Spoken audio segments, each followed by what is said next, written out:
We know what it means as a team, but what about individually for you? Just got one more than Shaq.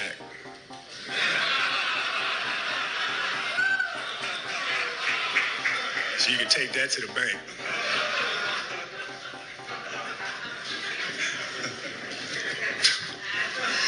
You know how I am. You guys know how I am. I don't forget anything. Welcome to the Success Fitness Podcast. I am your host, Christian Evans. This podcast is for adults who wants to achieve success in their fitness journey. And I'm going to help you do just that. But first, I have to ask you, what is the thing or what are the things that you love that you have to get rid of in order to grow? Could it be overindulgent foods, or could it be a relationship that you have to cut off in order to improve your mental health? I'm going to share with you who and what I had to let go in order to grow in 2024. But first, a word from our sponsor. Are you looking for a personal trainer that will focus on you to help achieve success in your fitness journey? If yes, please book your in-person or Zoom one-on-one personal training sessions with me, Christian Evans, at christiansweightsuccess.net. Happy New Year. It's the Mamba year 2024. I hope you and your family have had a great couple weeks into the new year. This is week number 2 of the Mamba year 2024. This January 26th, it will be 4 years since we've lost Kobe due to a horrible, tragic helicopter crash along with his daughter and others. So condolences to those families. And that has to be tough.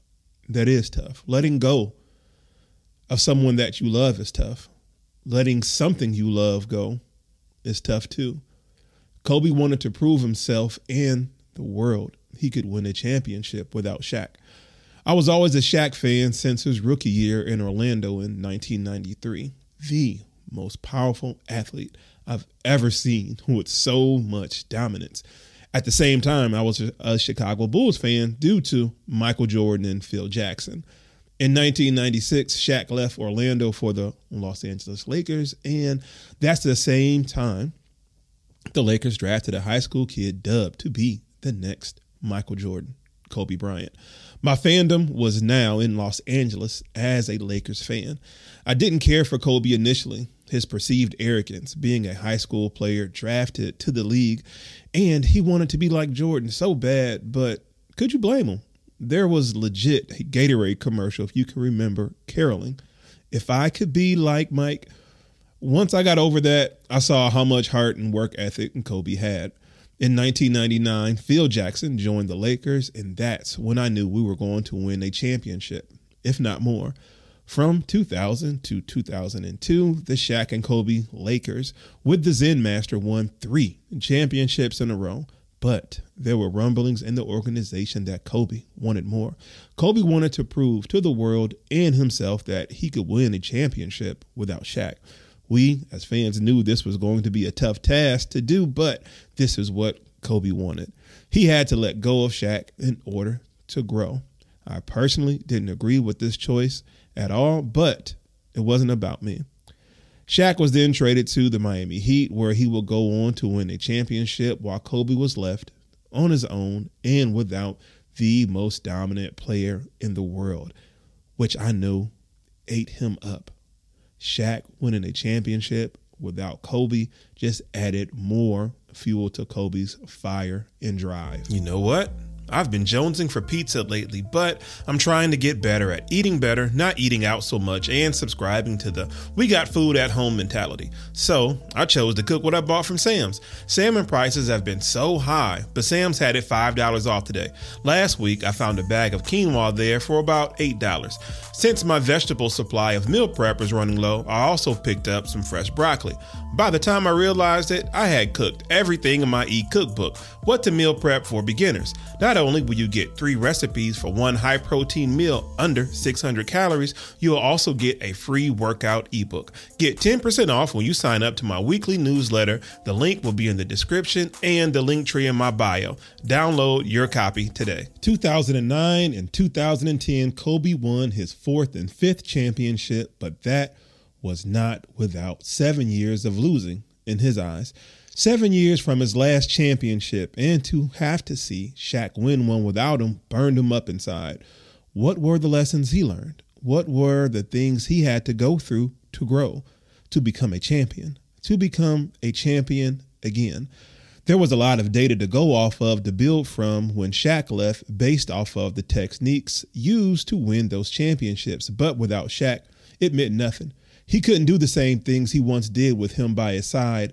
This looked horrible to me as a Lakers fan, but still, I was still rooting for Shaq in Miami.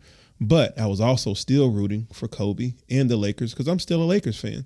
Kobe couldn't do the same things he once did with Shaq by his side, but that didn't mean he couldn't learn from that.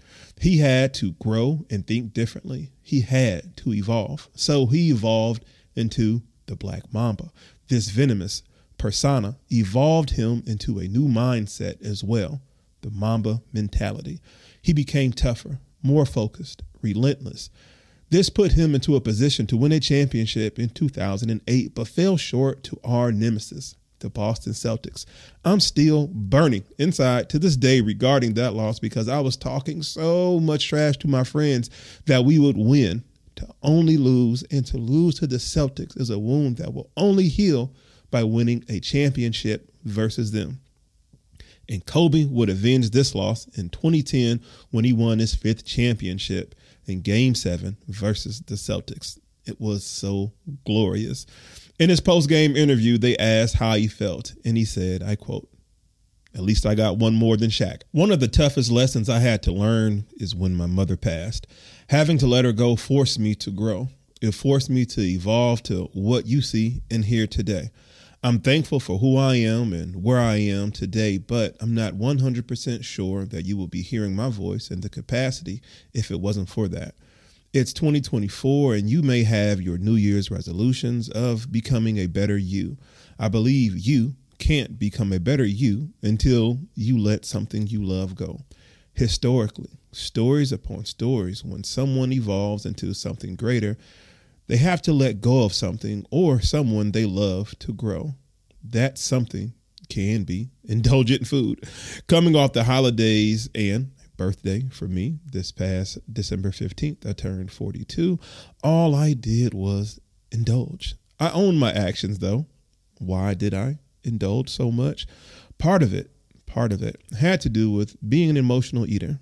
I was in my feelings because I'm thinking about my mom, my grandmother, my aunt, my cousin, who all passed, and just thinking about, people who are not here.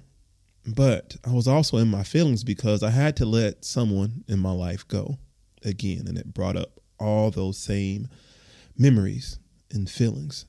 This is someone who I love dearly, but what's tough is that choice wasn't 100% mine.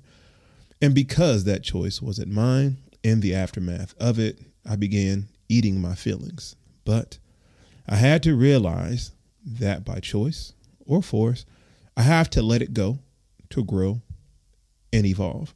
Imagine a non-pharmaceutical performance device that can help you breathe easy, reduce exercise fatigue, and shortness of breath, all while improving your cardio performance. It's called the Breather Fit. The Breather Fit is evidence-based, drug-free respiratory muscle training, or RMT for short.